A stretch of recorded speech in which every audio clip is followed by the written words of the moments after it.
Okay, good afternoon, everyone. Thank you so much for being here today. Today we'll be hosting another press briefing to discuss any updates regarding the search and rescue case for the submersible Titan that's located approximately 900 nautical miles offshore in the vicinity of the wreck of the Titanic.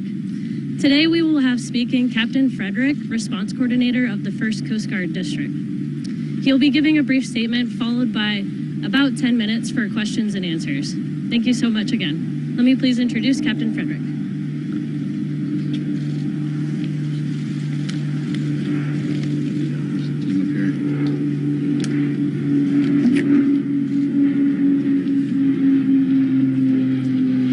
Good afternoon, everyone. I'm Captain Jamie Frederick with the 1st Coast Guard District, and I'll provide an update on our ongoing search efforts for the Titan submarine. Behind me, or beside me, I should say, you'll see several subject matter experts from the Unified Command who will introduce themselves momentarily. These individuals represent only a small fraction of the many dedicated professionals working around the clock on this complex response effort. We understand this is an extremely difficult time for the families of the missing crew members aboard the Titan, and our thoughts go out to them and the crew. The Unified Command team is working tirelessly to bring all available assets and expertise to bear as quickly as possible in response to this complex operation. And we remain in close contact with the family members and the crew to ensure they are fully aware of our current and future search efforts. Additionally, we have been in close contact with the British and French Consulates General to ensure that they are fully appraised of our efforts, and we are ensuring that their concerns are being addressed. We're incredibly grateful for the full spectrum of international assistance that has been provided, including an expert submariner from the Royal Navy, who's here with us serving aboard as a critical member of our team. Additionally, a team of highly trained French ROV operators departed St. John's last night are en route to aid the search. Moreover, our Canadian partners have been providing critical leadership and significant response capabilities since the beginning of our efforts. Again, this is an incredibly complex search operation requiring both surface and subsurface elements, and our unified approach is critical. The location of the search, 900 miles east of Cape Cod and 400 miles southeast of St. John's, makes it exceptionally difficult to mobilize large amounts of equipment quickly. In spite of those challenges, we've been able to provide continuous air and surface search assets, as well as additional ROV capability to search below the surface. We currently have 5 surface assets searching for the Titan, and we expect 10 total surface assets to search in the next 24 to 48 hours. There are 2 ROVs actively searching, and several more are en route and will arrive by tomorrow morning. We've received incredible support with aviation assets from our Coast Guard Air Station in Elizabeth City, the Air National Guard, and Canadian Armed Forces. Today there are 2 back-to-back P3 flights. One is ongoing now as I speak, totaling 14 hours of continuous on-scene coverage, and 2 C-130 flights, also one ongoing now throughout the day and into the evening. Yesterday, a Canadian P3 detected underwater noises in the search area. As a result, ROV operations were relocated in an attempt to explore the origin of the noises. Although the ROV searches have yielded negative results, they continue. Additionally, the data from the P3 aircraft has been shared with our U.S. Navy experts for further analysis, which will be considered in future search plans. The surface search is now approximately 2 times the size of Connecticut, and the subsurface search is up to 2.5 miles deep, exponentially expanding the size of the search area. We also have to factor in the ever-changing weather conditions, currents, and sea states that expand the search area every hour. There is an enormous complexity associated with this case due to the location being so far offshore, and the coordination between multiple agencies and nations. We greatly appreciate the outpouring of support and offers to provide additional equipment. The Unified Command continues to prioritize assets and resources in order to provide the best capability in the most timely manner. This includes weighing multiple factors to identify the most effective resources available to the response operation. With careful consideration to timeliness of equipment arriving on scene, usefulness and ability to deliver assets to the search area. Over the past 48 hours, We have, through incredible unity of effort, mobilized and implemented a tremendous amount of expertise and response capability. In addition to the ships and aircraft previously mentioned, we've dispatched 2 subject matter experts from U.S. Navy NAVSEA SUPSALV, who will serve as search coordinators on scene for underwater search operations. So I've been stressing unity of effort a lot in this statement, and that's because it is absolutely critical to this complex operation. Again, our thoughts and prayers are with the crew of the Titan and their loved ones. We will continue to work as hard and as quickly as possible in an effort to locate them. I will take a few questions, but before I do that, I do want, I'm going to have each of the members of the team here just introduce themselves, and then I'll go ahead and take some questions. Okay. Good afternoon. I'm Paul Hankins. I'm the Director for Salvage Operations with the U.S. Navy's Supervisor of Salvage. Hello, I'm Carl Hartsfield from the Woods Hole Oceanographic Institute. Good afternoon. I'm Lieutenant Commander Rich Cantharia. I'm an exchange officer currently serving on the staff of Commander Submarines Atlantic at Norfolk, Virginia. Good afternoon, Lieutenant Commander Christy Butler, working closely with Captain Frederick from RCC Boston, Search and Rescue Mission Coordinator. Thank you. Thanks, Christy. What can you tell us about the noises that were heard? Can you give us any more detail? And just to follow up, what have you gathered so far based on those noises? Should that give the families and the others there with these people, should that give them some reason to hope? So a couple things. One, I think when you're in the middle of a search and rescue case, you always have hope. That's why we're doing what we do. With respect to the noises specifically, we don't know what they are, to be frank with you. The P3 detected noises. That's why they're up there. That's why they're doing what they're doing. That's why they put sonar buoys in the water. The good news is, what I can tell you is we're searching in the area where the noises were detected, and we'll continue to do so. And we hope that when we're able to get additional ROVs, which will be there in the morning, the intent will be to continue to search in those areas where the noises were detected, and if they're continuing to be detected, and then put additional ROVs down in the last known position where the search was originally taking place. Captain, is it true that these noises were coming at regular 30-minute intervals as reported? I hadn't heard 30-minute intervals. So here's what I can tell you. I am not a trained ear for underwater aquatics. That's why we have a team of experts that are analyzing that data. That data was sent immediately to the Navy last night, and it was analyzed overnight. They're still looking at it, but I can tell you that it's inconclusive.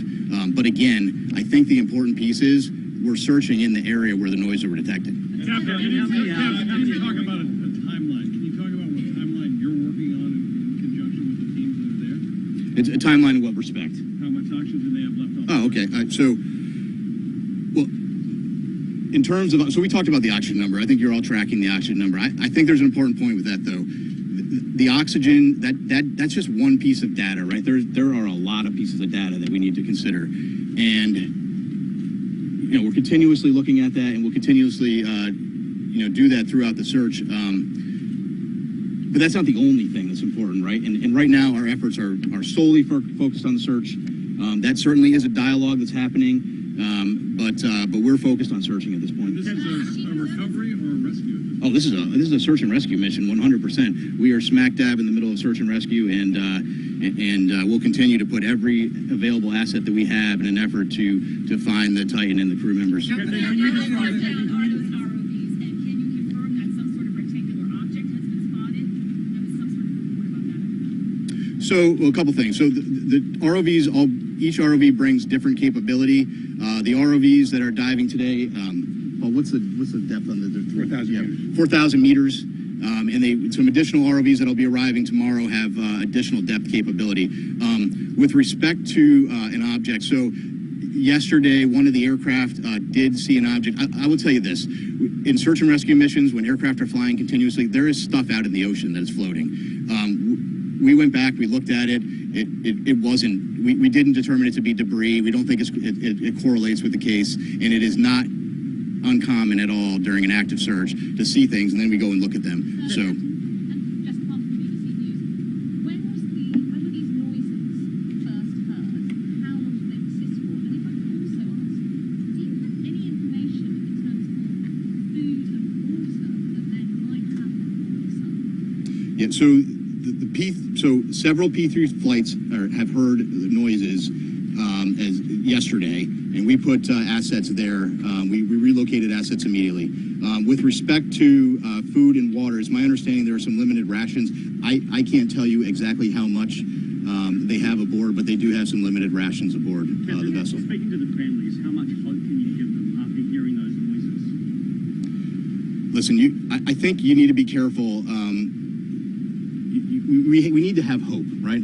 But I can't tell you what the noises are. But what I can tell you is, and I think this is the most important point, we're searching where the noises are, and that's all we can do at this point. Is that your best clue right now about the status of the submersible and those noises? And are the noises continuing now in this stop? So I just wanted to. So it was my understanding that the P3 had heard some noises today as well. But so I do want to take just an opportunity to invite Carl to the podium just to talk a little bit about. He has a little bit more expertise in underwater acoustics, and maybe just to speak to that in general, because again, there are noises below the surface of the ocean, and so I'll just turn it to Carl. Carl, can you spell your name? Yes, CarlHartsfield. So again, Carl Hartsfield from the Woods Hole Oceanographic Institution. So the ocean is a very complex place.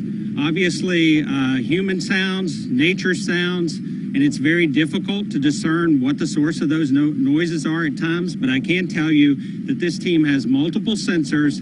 They're in the area. They're sending data back expeditiously to the best in the world people to analyze that data, and then they're feeding the results of that analysis back to the unified team, and they're making decisions.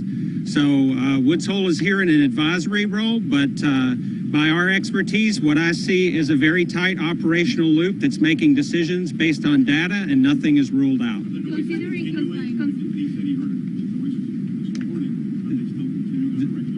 There have been multiple reports of noises, and every one of those noises is being analyzed, tracked, looked for patterns, and reported upon. Can you describe what the noise sounds like that they're hearing? Well, the noises, again, very complex in the ocean. You have to be an acoustic analysis, and you have to have context. They're trying to put all the pieces together. The noises have been described as banging noises. But again, they have to put the whole picture together in context, and they have to eliminate potential man-made sources other than the Titan. Considering how many days passed? Ship in the ocean, is it possible a ship in the ocean or even some mammals out there could mimic that kind of sound? So I can tell you from my experience with acoustics that there are sounds by biologics that sound man-made to the untrained ear, but I can assure you that the people listening to these tapes are trained. There are a lot of vessels in the area, and they each make noise, right? So all of that has to be eliminated, and it's analysis over time. Plus, as the captain said, the team is searching in the right area.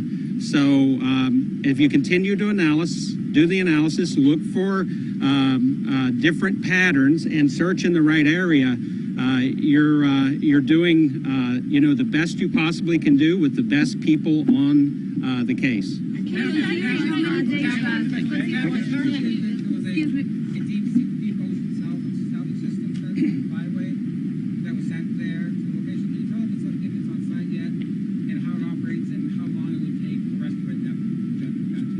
Which system is he speaking about? You know that system? What's the system that you're talking about? That's just a hydraulic, a crane. Yeah, so that's what I thought. So that's a piece of equipment, is a crane piece of equipment. There are a lot of pieces of equipment flowing in through St. John's right now. One thing I did want to mention, I think it's important, some of the ROV capability that's arriving soon is really great, incredible capability. One thing I want to point out is that French team that's coming in to serve aboard with their equipment aboard a French ship. They bring some state-of-the-art equipment, and so once they get on, we're going to have more assets down to look, and we'll continue to put them where we think the best location is. Considering how many days passed, are you still optimistic that you're gonna find them? So how many days? Did you ask how many days? So how many days passed? Well, so we have to remain optimistic and hopeful when you're in a search and rescue case. We're right in the middle of a search and rescue case. So I don't want to get into a discussion about when that would end with respect to this case. What I will tell you, though, I'm happy to explain to you kind of how that process were to work. The Coast Guard prosecutes search and rescue cases on a daily basis, and sometimes we don't find what we're looking for, and you have to carefully consider all of the factors, and there are a lot of factors you consider. And then after you consider all of those factors, sometimes you're in a position where you have to make a tough decision. We're not there yet. But if we continue to search, potentially we could be at that point. But again, we're not there yet. And that's a discussion that we will have with the family long before I'm going to discuss that here publicly. I'm sorry, ma'am. Yeah, so I can't put a number on the I'm not going to put a percent. I don't have a percentage number. What I would tell you is that is just one data point, and there are more data points than that we have to look at. So right now we continue to search, and we'll have that later.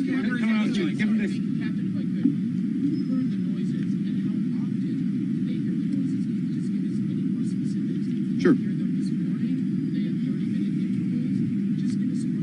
So the report. So the noises were heard by a Canadian P3, and that was this morning and some yesterday.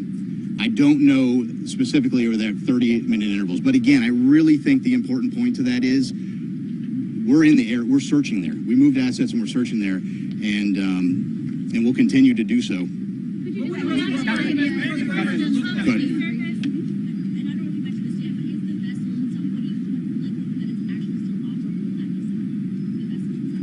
Yeah, whether it's operable or whether it's sitting on the ocean floor, whether it's in the sea column, whether it's in the surface, it's all speculation. And we're just not in the business of speculation. We're in the business of searching, and we're putting everything we can with the data we have to search for the vessel. And I think we'll take one more question. Go ahead, sir.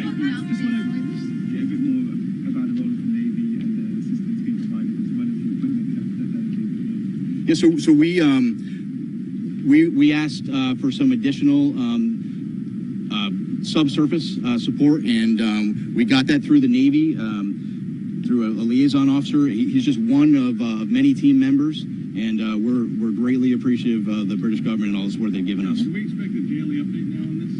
So I think the plan will be to do a daily like this. I'm not going to lock into that right now, but we'll keep you informed, and certainly if there's any major developments, we'll let you know. Thank you very much. Thank you so much for attending today's press briefing. That will conclude all questions. Thank you.